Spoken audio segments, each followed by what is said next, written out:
Yes, guys. What is up? Welcome back for yet another episode of the Off Grid Podcast. I'm excited. I'm energized. Why? I hear you ask. Because I've got my own adventure coming up. Woohoo! I gotta back it up. Hey, can't just sit here talking about it. Gotta go do my own stuff as well. I'm heading off to Georgia very soon. Not Georgia in the US of A, but Georgia on the border of Azerbaijan and Russia, Ruska. It's going to be a belter. It's like a mountain mecca for trekking. It's also the origin of red wine, I hear, which suits me. Love a bit of red. They've also got these like natural baths there, so yeah, it's going to be awesome. We're going to head up into the hills, hopefully stay high, and do like a multi-day trek over there, and yeah, see what's going on. I rarely plan these trips too much. I just sort of turn up, ask the locals what they think the best sort of trek is, and where I can stay, and get going. But yeah, it's going to be an absolute belter. So can't wait to share with you guys how it all went um, when I do get back from it. But for now, it's just that wonderful excitement for what's to come. And maybe that's what adventure is really all about, hey? Yeah, the adventure's great, but the looking forward to it. The looking forward to it. You can't overlook that. It feels so good to look forward to an adventure. That feeling of is it trepidation? Is that a word? Is that a word? I want to say that. But like excitement, like a bit nervous maybe, but just like, oh, we're going in. We're going in, baby. All right. This week's episode is with Tommy Lewis.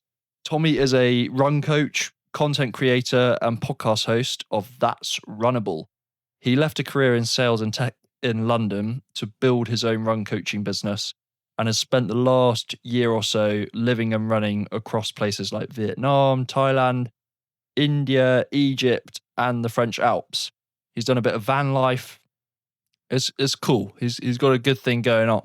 And in this conversation, we talk about why the nomadic dream is harder than it looks from the outside, how running became a spiritual guide through his darkest moments, struggles with social media and trying to block out the noise of it all, quitting corporate life to build something of your own, and why hitting the fuck it button is better than waiting for the perfect moment.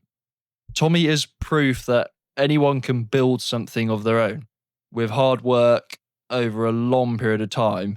And I hope you guys love his level of introspection and curiosity of the world. Right. On with the podcast. Mate, thanks a lot for doing this, by the way. I know that you're a busy guy here, there, and everywhere. So thanks for coming on. All good. Yeah, I am busy, but this is my most exciting part of the day. So, All right, yeah. let's do it. I saw the last month you've been in the Alps, right? You've been doing your van life, and that just looks awesome. That looks freaking cool. I've always kind of thought about traveling the world whilst working, but yeah, it's kind of part of a dream of yours, right? You've spent a few years building this image, this lifestyle that you've got now. Yeah, there are a few moments that I have had in the last sort of, I'd say, year where I've been like, we're living the dream. We've done it. We've actually achieved what we want to achieve to a certain degree. Obviously, there are more dreams. Never stop dreaming. But yeah, been sort of in Chamonix Valley in a little place called Passy, which is a great spot. Sort of a bit of an accident, to be honest. For the last 20 days or so. I'm back here in the UK for some bits, but Lou is actually still out there alone. So I've abandoned her for 10 days. But yeah, it's beautiful. And we have always wanted to be remote and be free in that sense. You know, I used to live and work in London for many years. And in the last few years, we've just been working hard individually and together to work on both our own things, to try and basically be remote, be free, and be able to kind of do what we want. And as a priority, spend more time, especially for me anyway, as a priority to just spend more time near some trails. And Chamonix just has world-class trails. I mean, mountaineering capital of the world. So it is a trail runner's paradise. Mate, that's awesome. And I love that you saw it into fruition as well. Now you're there, is it kind of like the dream that you hoped it would be in terms of a lifestyle, or do you just spend your days desperately searching for good internet? Dude, we just got a Starlink because won't go too much into it, but that is a struggle for sure. I have like big files to upload, and there are systems in place that have made it a bit easier for me. But it's yeah, I do need good internet. Um, but yeah, I mean, we have always wanted to travel more, and over the last 10 months, we've really gone for it and had a kind of bit of a gap year in some senses, and been to Vietnam and Thailand, and had a wedding to go to in New Delhi. Um, been to Egypt, been to a bunch of places, but we have been moving quite a lot. And I think that it looks amazing, and it is amazing in many ways. But I am someone who wants to work hard, wants a rhythm. And I think more now than ever before, I've kind of realized that I need that rhythm, and I need to be in one place for a little bit longer than just sort of 3 or 4 weeks. So it's hard because you want to explore and you want to make the most of what you've allowed for yourself, but you also can't be moving the whole time. So yeah, there's been, I mean, it's amazing. And I think I don't need to say it's amazing, because it really is awesome to be able to be free and do what you want and sort of travel and work remotely and stuff. But it certainly comes with its stresses. I mean, we've been in places where we've just felt like we've sort of isolated ourselves a little bit, and we don't have the community around us, which has been a bit of a struggle sometimes, I would say. And it's hard because you're sort of looking around and saying, I'm living the dream," but you also feel, or I've sometimes felt like I'm looking around, living the dream in an amazing place. We're in Borneo, Malaysia for some time, and it was just really cool. Never sort of expected that we'd go to Borneo, but we just thought, why not? See some wildlife and stuff. I mean, I was actually in a really low place at one stage because I was just stressed about the business, and I was not enjoying making content, and I didn't feel very settled. The internet wasn't great, and I was trying to host a guest podcast with someone that had only dreamed of having on the podcast, and it failed, and it was embarrassing. So I was actually in a bit of a dark place, and not dark place, but just a bit down about things. But then I had this like overbearing guilt that I shouldn't feel down because my life is amazing. So it's a weird kind of yeah, weird thing when you feel very grateful for what you have, but also you're feeling emotions that you didn't expect that you might feel, and sometimes you're sort of craving a little bit more of a normal way of living. So it's a strange thing. I'm certainly not ungrateful, and I always feel privileged to have what I have. But um, deep down, there are times where, yeah, we want to settle and slow down a bit. And that is the plan for next year, to be fair. Okay, yeah, I get that. These kind of trips that you go on and you think that, the aspiration is to be free, to be rid of the mundanity or even familiarity of your everyday life. And then once you're out there, you go, oh God, it'd be nice just to like sit on a sofa, and the barman knows what I want to drink because he knows me from the town or whatever it is. Is Yeah, it yeah, kind of yeah. like do you kind of feel yourself craving those like simple home comforts when you're out doing kind of opposite of that? Yeah, and you know what? When I come back home, although I'd rather be in the Alps in many ways, when I come back home, there is that familiarity, and there is that kind of ease of everything. It's home ultimately, and so it feels nice in many ways. So I get a bit of a dose of that when I come home. I'm like, oh, it's nice. It's nice to be home in some ways. And I'm certainly someone who, I like it when the local coffee shop knows my name, or I like feeling local in some ways. And Lou's different in that sense. She's a true Londoner. She doesn't really care or even want the local bakery to recognize her. Whereas I'm like, hey, how you doing? Yeah, yeah, Sally, you right? I kind of like that. Um, but at the same time, I really love adventure, and I love new places. And nothing makes me feel more alive than that. I think it's difficult, Nick, because you want to have that balance. You want to feel adventurous, and you want to have that dose of new places and exploring. But it is also important to have a home and have a place where all your stuff is, and be able to go back and sort of settle in. And so I guess like whatever scenario you're in, there's gonna be imperfections. There's gonna be things that you crave that you don't have, even if you're in a scenario where everything is seemingly perfect.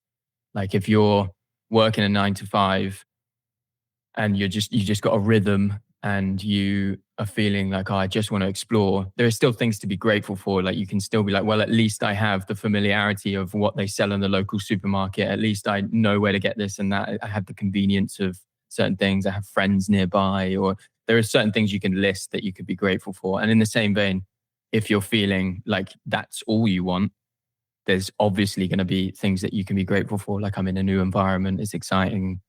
um, if you're in a mountainous environment, you can obviously say the views are amazing, the trails are great, and all that sort of stuff. So you can always have things to be grateful for, but you can certainly always have things that you miss. And I've certainly found that like travel doesn't, it sort of scratches certain itches, but it doesn't provide everything. And so there's sort of no such thing as balance, is there? You can't have everything, but you can kind of prioritize some things.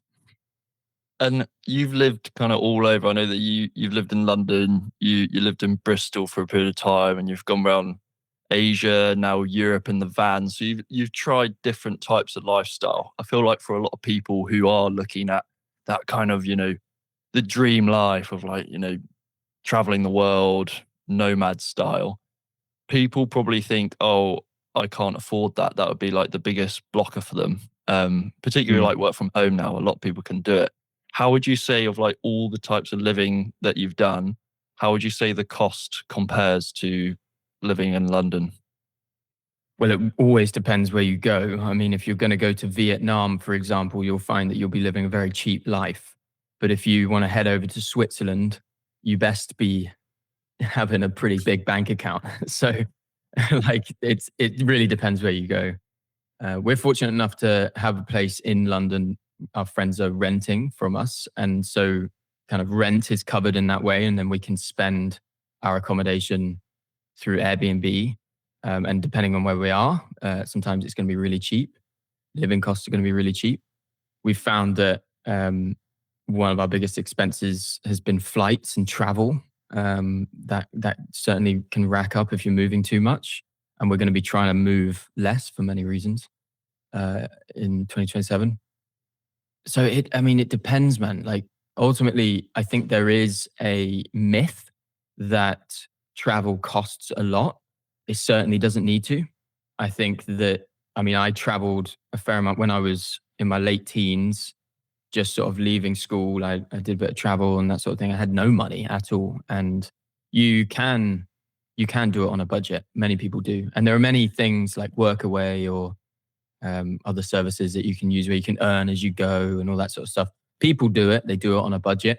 But that being said, I don't think it's wise to go somewhere with no plan of how to gain income. I know that there are some I don't want to call them idiots, but I guess I already have people who go out to like Thailand with no real plan of income, and they sort of get stuck out there because they've got no income, and then they're relying on like the sort of Thai economy or something to like pay them. And so you have these sort of white people that go out and travel and then sort of get stuck out in this place because they never had a plan. So I do think it's important to be sensible, like don't be an idiot, but it also doesn't, you don't have to be intimidated by the costs.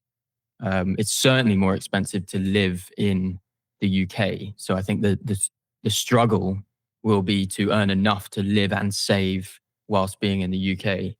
Um, but yeah, I mean, I'm no financial advisor by any means, but I do think it's a myth that it has to cost a lot. I saw your short film the other day, an invitation to run differently. Mate, that was sick. That was like really good, like themes and Appreciate it. topics. The cinematography was awesome. Unreal. It was that's unreal.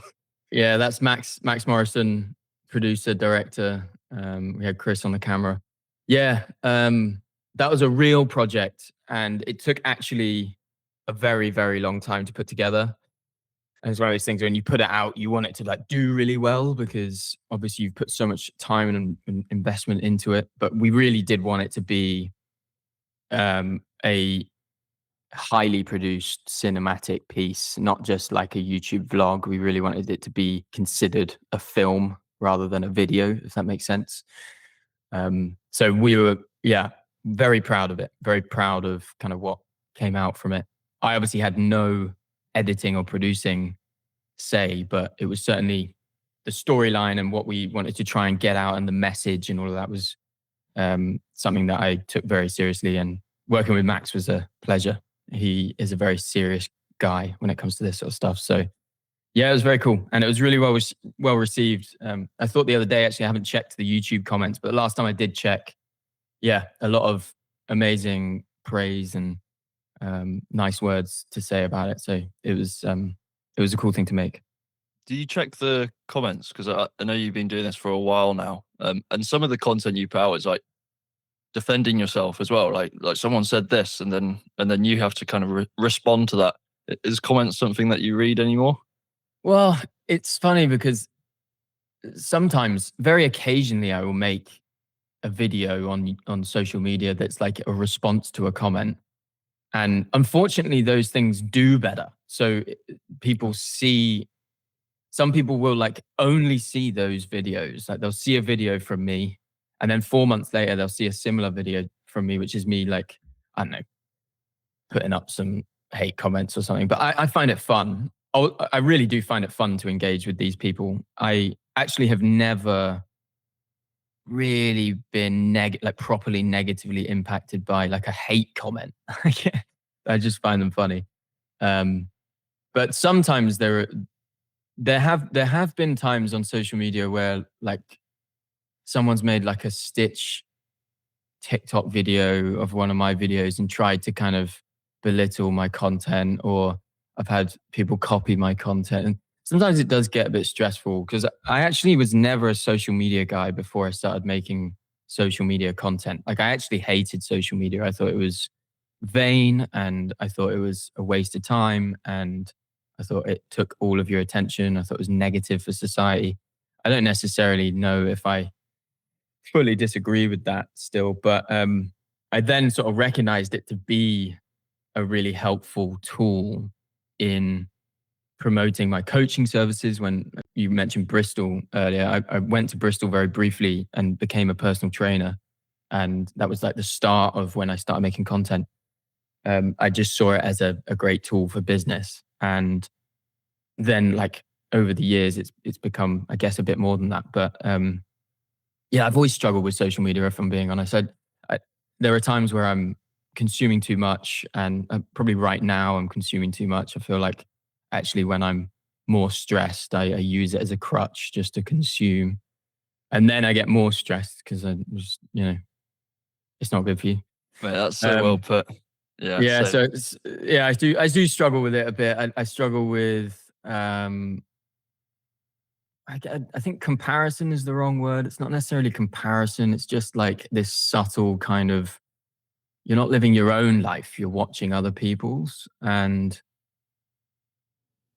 also it's not even necessarily content that's about a person or from a person's point of view that can affect you. Sometimes it's just like looking at other people's lives or even just footage of the mountains, like someone in the mountain. If you're like stuck in London and and your algorithm is just like sick alpine trails and 4x4s, you're just gonna be like, well, I wish I had a different life. And everyone else seems to have a different life. And you're just gonna envy and covet. And so yeah, I mean, I could talk a long time about social media. It's obviously a lot of what I do. It's a core part of my business is producing content of all kinds. And I would say it's not this it's not the hate comments or particular messages or anything like that. What it is about social media that I think gets to people and can get to me is the noise of it, just the general noise of it. There's a lot of like, oh, you should, and suggestions, and then like a slight feedback, not even feedback, just a slight comment that's like, oh, sort of misconstruing what I'm saying, or even when people mean well, they'll comment something and it annoys you because you're in a stressed situation, and um, yeah, it's just very noisy. It's very noisy and it's very unnatural, and I struggle with it for those reasons. And so I do sometimes have a detox, and when I'm disciplined, I have one day a week where I don't look at it at all when I'm disciplined. But yeah, don't know how often that is. And a lot of what you speak about is like the style of running, right? Like it's like for you, it's like kind of like this meditation. You focus a lot on like how it's good for the mind, and even in the name, like an invitation to run differently. Um, like differently from what exactly? Differently from an obsession with consumerism, with looking the part, with obsessing over data, over your times and your pace and the metrics that you find on your watch, an obsession with how everyone else is doing, whether you're a fast runner or whether you're a quote unquote good runner. I think that when people get into running, it starts as I'm going to go for a jog. I'm going to do it for my mental health. I'm going to do it for my physical well being.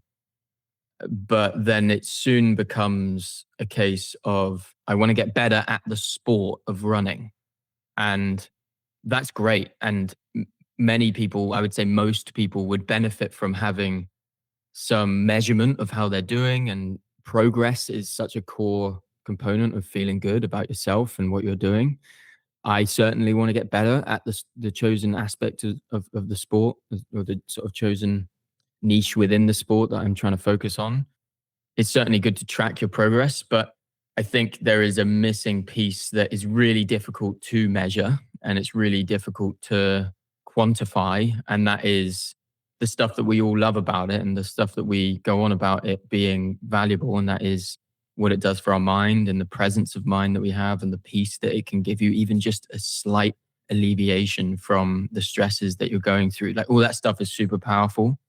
And that's the stuff that I think we should focus on more rather than everything else. And I think the funny thing is, the more you focus on the positive things you get from running, the more you enjoy your running, the more you run, and as a byproduct of that, the better you get. And so actually all of the stuff that you focus on should be the byproduct of enjoying the process, right? So I think that, I mean, we talk of social media and the noise of it all. As a consumer, you it's like interest media now, right? So if you're into running, you'll be fed a lot of running content. And what will then happen is you'll find that you'll start to envy other people's gear. You'll start to envy other people's accomplishments and their lives and all this sort of stuff. You'll think that you should be doing it that way. Um, and you sort of get overwhelmed by this noise, whether obviously or not. And then you sort of forget about your own running experience. And I sort of say in the documentary that I try and talk about the idea that the thing that's valuable about running is the running itself. It's not like everything around it, it's the experience of running, right? And what's available to you in this present moment is this present moment. And you can tune in with that every time you go for a run. Sometimes, for example, I want to distract myself on a run because I've got a 2 hour run and I'm like, oh man, don't know if I can be bothered with a 2 hour run. It's going to take ages. Well, it's going to take 2 hours. And so I'll put on a podcast or something. And then I'll just feel stressed. I'll feel not really in the moment. And sometimes I'll just think I actually should just, even if I don't want to, and I'm sort of fearful that time won't pass quick enough, I'll take my headphones out and I'll just try and focus on the present moment, on the breathing, on the sensations, on the sights and the things, the natural things I'm hearing. And sure enough, the more you actually do fall into that present moment, the more you lose track of time because it is flow that we're trying to chase. It's that experience of being in the moment that is really the magic and essence and divine experience of life. I think if you, I don't believe in a religious God, but if you were to ask me about whether I believe in God, it's probably moved more towards the idea that it is just the present moment. The sort of universe itself just is. And there's magic in that. There's magic in this sort of divine present moment that we can experience. And you can experience that on something as simple as a run. Many people don't sort of resonate with that message. They're just like, I like running because I like to run fast 5Ks. And that's fine. That's not how I approach running. That's the thing. It gave me so much because of the experience of it physiologically and therefore psychologically. It's sort of saved me from my own mind in some senses. And I think that's available to everyone. So if you're not into the sporting aspect of running, you can certainly be into the experience of going out, spending time with yourself in the present moment and experiencing nature. Saved you from your own mind. Yeah. What do you mean by that?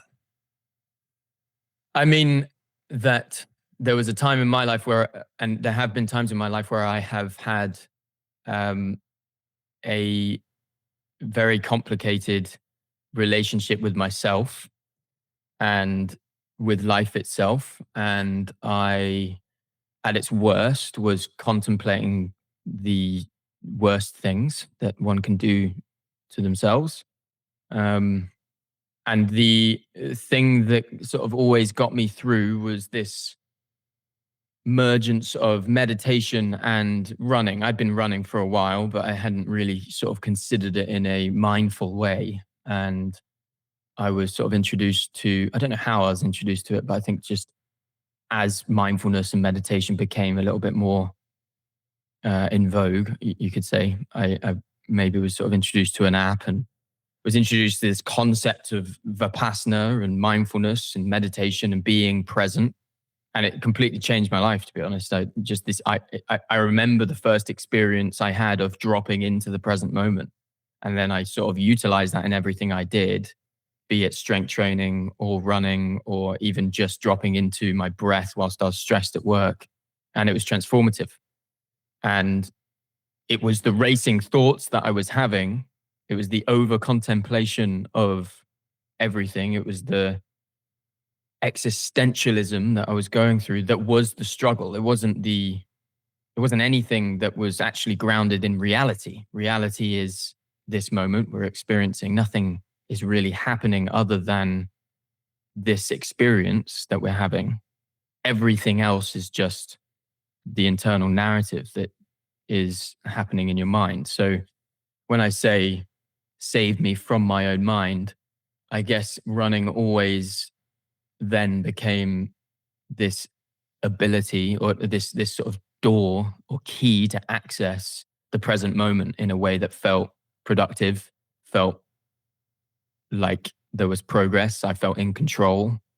And although there's obviously always thoughts happening in your mind, it was an ability. I had this ability all of a sudden, a basic ability to drop in to the present moment and rid myself of that narrative, even for a split second, but just to sort of very occasionally just be reminded of this present moment that you're in, rather than the racing thoughts of, I'm lonely, I don't know what I'm doing, my life is purposeless, what's the meaning of everything?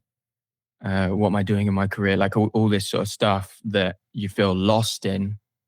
None of it matters because actually this identity that you have, this sort of narrative and story of self that you have is all just created by yourself. Like it's just this sort of construct. And if you sort of I found it really freeing to come across this idea of the illusion of the self. Like you have this identity, you are this person, you're into these things, you are supposed to come across this way. And if other people see you differently, there's a challenge to that. And like all this sort of stuff is just thoughts in your head and an internal narrative. And I'm no guru by any means. I'm not a yogi. I'm no expert in meditation, but I think all you need is this basic understanding that you can drop into that present moment. And running is a great way to find that flow state occasionally. It's not going to always happen, but if you do try and just be in the moment as you run, I think that that can be a great respite from the rest of the day and all the thoughts that are happening. I've also had a similar experience in that spiritual awareness, realizing that like you sort of inhabit this body and that when you observe a thought, that that thought is not you because there is an observer that's seeing it, subject, object, and things like this. And I've also done two Vipassanas as well, the 10-day silent meditation retreat. Wow. Have you done that I've yourself? never done one. I've never done like a retreat or anything, but listened to many podcasts with people who have done them and been like, oh yeah, that would be sick. Yeah. What do you think? Do you think that's something that is something that maybe you would be willing to submit to? For sure.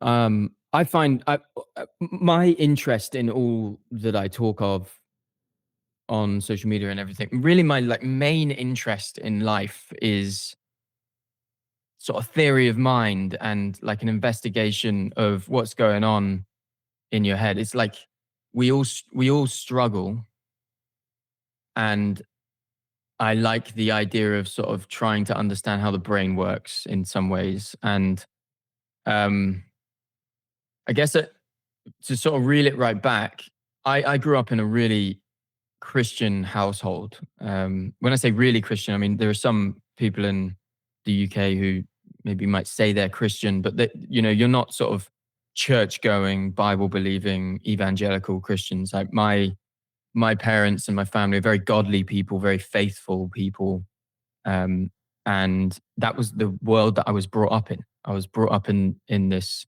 very Christian environment, and I lived and breathed it, and read the Bible as a kid growing up every day. And I was sort of given this upbringing that, in so many ways, was so amazing, and it taught me the idea of sacrifice and undeserved love, and it taught me the idea of hope and something more than what you're experiencing now here in this life. And I was given so much love by my parents and my family, really loving environment. But I think on reflection as an adult now, it also meant that I was very existential as a kid. Like from a very early age, I was thinking about the meaning of life. I was thinking about the afterlife. I was thinking about sort of sin and how life started and all this sort of stuff. And I'd go to bed sometimes feeling guilty that I hadn't prayed to a God that I thought was real, but I don't know if I really believed it. And then I had a bit of a conversion experience, which I now just see to be an emotional experience that anyone could frame as being divine. All that is to say that I grew up with this sort of spirituality all around me, and many people don't. So many people kind of just they don't grow up in a religious household of any kind, and they just kind of they don't really consider it. But that was my context, and so as an adult, once I'd finally kind of as a to skip the long story, once I'd finally sort of nailed my colors to the mast as not a believer in Christianity, in the message of the Bible, I then was tasked with trying to find my own moral compass and my own beliefs from travel and from experiencing life and from reading parts of the Quran and trying to understand different faiths and religions around the world, and um, investigating my own kind of relationship with myself and spirituality and my own experience of life and all this sort of stuff. Um, I've been deep into the kind of atheist arguments, and uh, then into sort of more dualist arguments of existence, and like tons of kind of just investigation into spirituality. If you look at like my Kindle book list, it's hilarious. It's all about like faith and um, there's like some self-help stuff in there, but it's all the stuff I was reading when I was like 18 to 25 was just all about like religion, God, existence, life, meaning, all that sort of stuff. So yeah, that's my context. So that's, I guess that's why like I'm so into all of this stuff, and also into trying to help people understand themselves a little bit more and find meaning in something real. Um, I can't remember the question now. I've rambled on about my life there, It but doesn't matter anymore. That was brilliant. yeah, yeah. So yeah, that's like my context, and it feels funny now that I'm just like a running and strength coach. I mean, like I don't sort of see myself like that in many ways. Like I want to help people find themselves through this vessel of running Mm. and of the outdoors, and I have this great awe for life and nature, but not because I believe there's a creator behind it, but just because I believe that the universe itself is a privilege to exist within. And I think there is magic in existence itself rather than it needing some sort of religious context. That's just my perspective. I always sort of got a bit frustrated about all of the unanswerable questions. Um, and now I feel like a little bit more grounded in what I really believe, and the sort of preciousness of life itself, because I don't believe there is anything after it, much like there wasn't anything before. So um, yeah, I think I'm very spiritual, in if you were to define it loosely. Um, and I said, oh, I know the question. It was like, would I go on a retreat? And so all that is to say, yeah, I love that sort of stuff. I love that investigation things. But I'm ultimately also deep down a cynic. So like I can be quite cynical of those environments. I think that some people can do a bit too much introspection and a bit too much of that kind of spiritual investigation, and they could sort of get off in it. They get off on it a little bit too much, and it becomes their whole identity that they're kind of awakened. They're like they're now sort of awake, and they found this, I don't know, spiritual existence. And for me, I think I'm very practical, but I also love the idea that the mind can be distorted, and you can experience a completely different experience of life and existence if your mind is altered in certain ways. And that's powerful and amazing. But I think there's also, you can go too far, and you can kind of like go on retreat after retreat and investigate too far, but you might actually just find that you're even more lost than when you started in the first place. And I think most truths are pretty simple, and most of the value that you get from your life is pretty simple. We kind of know what we need as humans. Um, but yeah, I do like that kind of stuff. Maybe not 10 days, but I do a week. You can always run away on the seventh day. Yeah. It's kind of a balance, isn't it? Like it can be a dangerous slope trying to find answers to the unanswerable questions of life, like what is the meaning of life and things like that, that can never be answered. So then it's like you will only ever end up in a loop of constant questions that never seems to find a particular conclusion in your own mind. But likewise, it can be really beneficial to look at your life, to be able to holistically kind of third person see you in your life and think, do I want this? Is this what I want my life to look like? And I know that that's a point for you when it comes to like you were in London working your desk job, right? And you were selling software. Is that right? Yeah, yeah. Sold software for many years. Yeah. That was a moment in your life where you kind of thought, this isn't me, right? Yeah, I had many of those moments. The first time I had that moment was when I I then sort of went and trained to be a personal trainer. That was like the first real proper like quarter life crisis. What am I doing in my life? I've been working in London for 5, 6 years, uh, in various sales and commercial roles in tech startups, and Um, and I mean, my first role was very much not a startup, but it was like just some legacy tech in the M&A world. And I'd been introduced to this whole sort of corporate world, and then had a bit of a crisis at like 25, and had been with uh, someone who I just I knew all along I really wasn't going to spend the rest of my life with her, and felt really bad about how I'd lied to her for 2 years, and broke up with her and broken her heart, and felt horrible about what I'd done to that person. And it sort of had this weird kind of, I think it all came a bit tumbling down on me, and I realized that I sort of hated myself, to put it bluntly. I really didn't like who I was.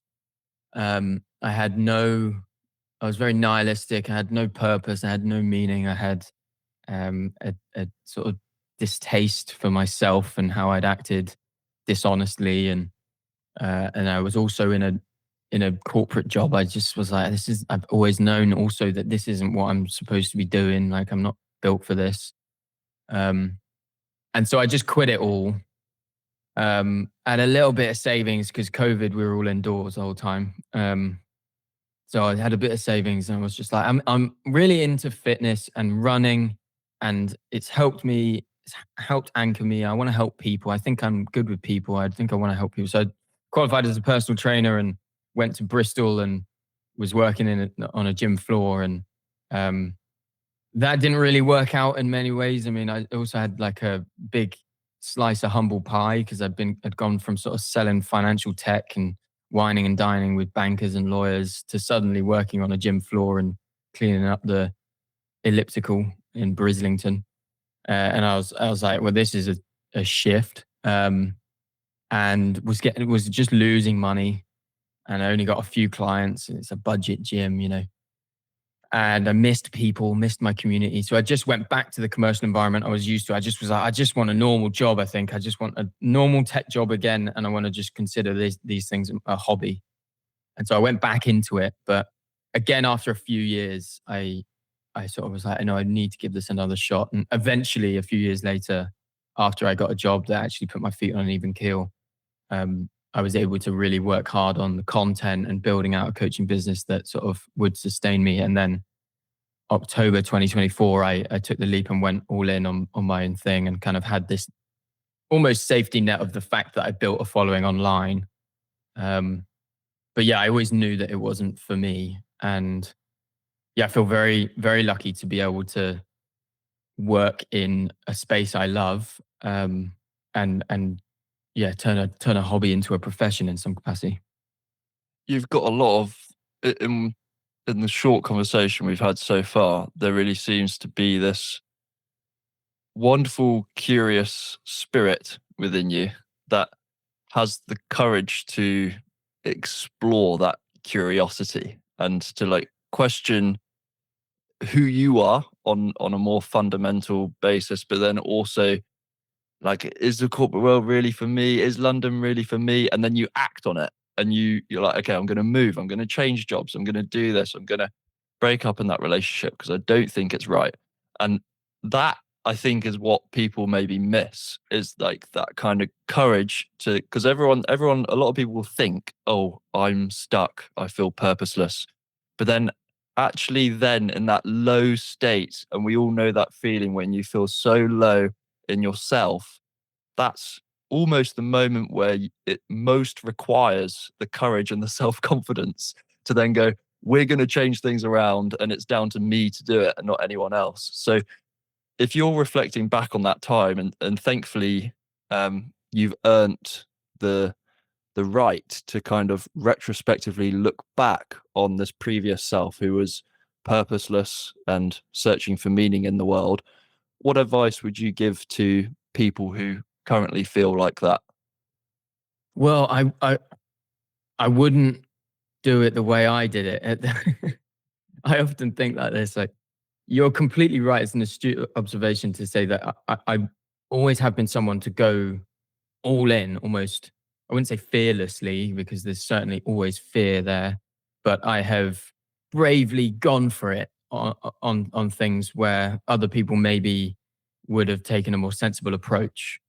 I went all in when I quit my job. Like, it wasn't that I had a job. I wasn't even qualified to be a personal trainer at the time. I was just like, I need to go all in. So I'm quitting my job and I'm going to train to be a personal trainer. And then I'm going to get a job as a personal trainer. And then I'm going to move. And like, it was all like, I'm just going to do it. And it's both curiosity, but it's also impatience. And it's this sort of, I think I catastrophize everything to an extent where I'm like, I can't be dealing with any of it. Like, just don't even say the buzzwords of the corporate world to me anymore. I can't have any of it. I'm going to quit now. And so I'm not very patient in that way. And I think that's done me favors, but it all depends on how well you deal with the storm that you're about to dive in. So I would say that most of the time people rise to the occasion. And the thing that's stopping them from rising to the occasion is the fear of the occasion itself. They don't believe that they are capable of swimming, so they won't dive in. Whereas I always was just like, I reckon I can make it work. What's the worst that can happen, kind of thing. And I'd just go. And I have always done that. I've always just gone all in. I say I've got a fuck it button. I just say, fuck it, press the button, let's go. And I sort of hold my breath and go in. And I've certainly always been like that. When I used to play rugby as a kid, I was never huge in stature, but I was always the big tackler. I was always going in. I was always kind of fearless in that sense. And in character, I've always kind of been like that as well. It's got me into sticky situations. I wouldn't advise it on many people. But then again, there is an element of just going for it and just backing yourself and doing the crazy thing. And most of the time, the reason the thing seems crazy is because no one else is doing it. But that doesn't mean it's not actually a good decision. And in reality, there's no bad decisions. There's just decisions and outcomes. That's really it. Like, if you were to have like two career options in front of you, one might seem like the better decision and one might seem like the worst decision, but that's not really true. You're going to learn from either, and it's action that is the correct decision. It's inaction that's the wrong decision. Like, if you do nothing, nothing happens. And so I've always been very action oriented. Absolutely. I've been someone who, if something's not right, I need to do something about it and I'm going to take action. For example, just this week, feeling super stressed and overwhelmed by the amount I have to do. And so last night, I have in my mind that I'm like, tomorrow, I'm going to go and absolutely destroy the day. Like, I'm going to take action. And that looks like getting up at 5 a.m., going for a run, putting out everything I'm doing in the calendar, and I'm just going to do it. It's very action oriented. And I'm not trying to present myself as being like really perfect and productive and all these sorts of things. But when stress and pressure happens, most people are actually able to rise to the occasion. Of course, everyone's different. So some people are just not going to be wired the same way. And some people need to take a more sensible decision that prevents them from being overwhelmed. Like, if you want to quit the corporate job and you have a side hustle, I would say a lot of the time, some people, it's better to just go all in on the side hustle. What's the worst that can happen? But for some people, it's better to keep them both going for a decent amount of time. Everyone also has different responsibilities and commitments. I have made these crazy decisions in my life during my 20s where I haven't had kids. I haven't been dealing with an ill parent. I've had the fortune of being able to just go at something, right? And so obviously it's all context dependent. But for the most part, I do see paralyzing fear from people. And what I think where that comes from is a lack of belief in oneself. And in reality, no one out there is special. Like, really, no one is special. Some people are maybe more talented at certain things, but if someone else has done it, it's very likely you're going to be able to do it. And all you're doing really is figuring out stuff that is trodden territory. Like, I didn't even know how to send an invoice, before I started my business. At the end of the day, like, the things now that are just so easy, were things that sort of got me into a frenzy. I was like, "Oh, I'm stressed about this," but it's just you just do it more. You expose yourself to these scenarios, and that's the same, I believe, with anything in life. And those who don't get far, they never step out into that realm of genuine fear and genuine discomfort, and they sort of stay within their, it's so classic, but they stay within their comfort zone. And it's so normal. We want to do that. It's protective and it's human nature. But when you really are in a desperate place, you can be grateful for that desperation, because that desperation has taken me to places that I'm so grateful for. In the moment, at the time, super stressful, desperate, would rather not be there. But because of those scenarios, those high pressure scenarios, or the situations where I just didn't know if I was going to even be able to buy lunch tomorrow, those scenarios make you rise to the occasion. It forces you to do the thing that you've probably been procrastinating on. It's like anything. Like everyone talks about late submission of essays, or all that sort of stuff. Ultimately, you can be given all the time in the world, but you're only going to do it when the pressure rises enough for you to take action, right? So give yourself that pressure. And sometimes you just have to do the crazy thing and commit to the thing that you have said you're going to do. Put yourself in a scenario that limits your options, that means you have to do it rather than you might do it because you feel like it. Hell yeah. Yeah. Set sail through the storm rather than trying to just like keep it at bay. Just like crack on through it, get to the other Yeah. side. And I think the other thing I'd say is that we get used to, or we crave order. We crave things to be in their right place. Many of us need things to be in their right place. I'm someone who gets a bit stressed when things aren't in their right place. Like I like a tidy room, and I like things organized and that sort of stuff. But life is messy. Like it's going to be messy anyway. Right now, I mean, every day I feel behind. I'm always feeling behind. I'm always feeling like I haven't got a grip on things. And I think the reality is that those who do well are just, they're, they are just kind of calm about that. Like it's just like, yeah, it's just a mess. Everything's a mess. We're spinning plates. That's life. C'est la vie. And they get on with it and they just do the thing. Whereas those who kind of need things to be in their right place all the time and organized, I mean, you certainly can use that to your advantage, because it's better to be organized, especially as a business owner. Be organized, get things right. But life is messy, and if you're scared of the mess, if you're scared of the storm, you'll never step into it, because that's just what it is. Like everyone at every level is dealing with so much. Everyone, I mean, here in London, everyone thinks they're the busiest person in London. Everyone's dealing with loads of stuff, man. And whatever you're dealing with, it doesn't matter how it sizes up to the next person. If it's stressing you out, that's your thing, and you're having to deal with it. That's fine. But just also recognize that it never really becomes less messy. It's just always a mess. It's never going to feel all that in order, and that's okay. Like it's gonna feel like that. It's gonna stress you out. It might overwhelm you at times, but yeah, you got to just kind of ride the wave, I think, sometimes, and recognize that you are capable of just sort of calmly coasting through it and doing the thing that's in front of you.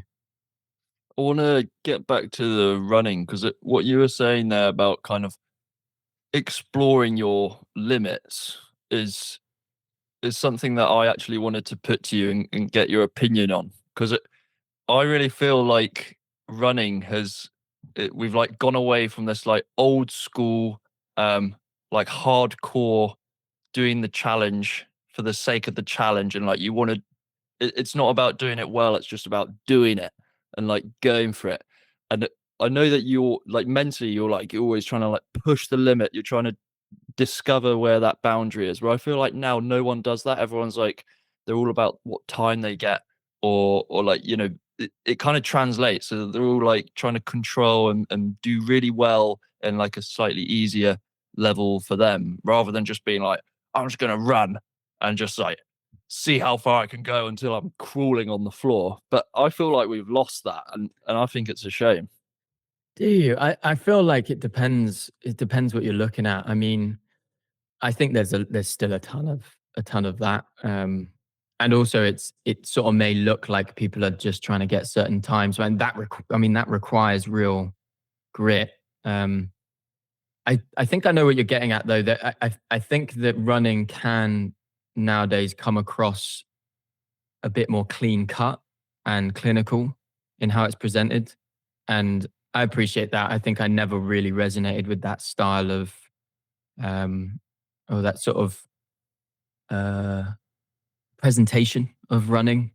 I always really resonated with the sort of dirt bags out on the trails, just going after it with maybe some, I don't know, some water and biltong and just like heading out to the Yeah. mountains. I do like that, and but that's everywhere still. I sort of used to think that that was missing, but I think I see more and more of that, and I think that's in everyone who, there's in almost everyone who likes ultra, is that ultra running has this sort of grit about it that is less clinical in its training and in its race execution for the most part. Although the elites are getting more and more clinical with their training and execution, but it is a bit more messy and gritty and adventurous in that way. And that's one of the reasons I love ultra running so much. Is it is about, for me, it's about self discovery. I want to become a better ultra runner. I really love the sport, and my recent race, I feel like I did well at executing the race, and there was some real satisfaction in that. But I also just want to go out and find out more about myself and what I'm like in those scenarios and what I'm truly capable of. And what I will say about the sort of general population is that I don't think many people really take themselves there. And this isn't a judgment on anyone by any means. It's not me saying, oh, as an ultra runner, I really go to the darkest place. You don't know suffering because you haven't been to where I've been. That's not what I'm saying by any means. Everything is relative, but I think there is great progression that you find in the early months of your running career, you could say, because it's not that you're improving your fitness all that much or you're becoming stronger and all this sort of stuff, which is also happening. But the biggest change in you is that you actually go to places that you've never been before psychologically. And so it might be that you've just ran your first mile nonstop, and that's a huge thing for you. But you finish it, and ultimately, compared to how some people feel after a full out effort, you've got way more in the tank. You just haven't been there psychologically. And so the next time you try something, you're going to break through that. And it's not that you've necessarily become fitter or you're a better runner. It's that you are able to go to a tougher place. You just actually become tougher. And I think that quite a lot of the time, these really fast elite runners, they're just very good at suffering, actually. They're really good at going to those places repeatedly, week on week. And when it comes to race day, they've done so many races that they actually know from experience that they could be more in the tank. There could actually be more suffering that they're able to dig into. And I think I've become a better runner in some ways because I'm aware that there's more within me. I'm actually more capable of suffering now than I was before. And I kind of want that for people. I want them to realize that you are actually more capable than you think you are. And a lot of that comes from just the fact that you go to this place, you've never been there before. The first time you do it, you're completely overwhelmed because it's a whole world of pain. You're not very good at controlling that narrative. But the next time you go there, it's a little bit more familiar. And then the next time you go there, you're able to push a bit deeper and dig a bit deeper. And there's so much to discover about yourself when you actually expose yourself to that true uh, suffering is not really the right word, even. It's because it's voluntary, but that true sort of discomfort that you're putting yourself through. There's so much to discover about yourself in the sense that you are rarely going to be in those scenarios. You're rarely going to know what's going to go through the mind and how you're going to control that. Um, and yeah, I just think many people don't really get there. And I think that's a shame. I think there's so much to be found there. Tommy, thanks so much for your openness and for your wonderful revealing of your inner spirit and like searching for meaning. And I think particularly for myself, but also for other people who who knew you before this conversation, the way I saw you was like this guy's got it figured out. Like he's got like the follower, he's got the business, the podcast, sponsors. I was like, oh, like this guy, he's got it licked. And so then to hear you be like, oh, like feel so behind, and sometimes I'm questioning it. It's like, oh wow, okay. It was very humanizing. So yeah, thanks a lot. Yeah, no worries. I mean, um, I don't think it ever changes. Hey, you're always going to feel a bit like stressed, no matter how it might seem on the outside. I think that is one thing that's important to put across. And I try and be honest as much as possible. But yeah, man, I'm all over the place all the time. Yeah. Cheers, Tommy. Thanks, brother.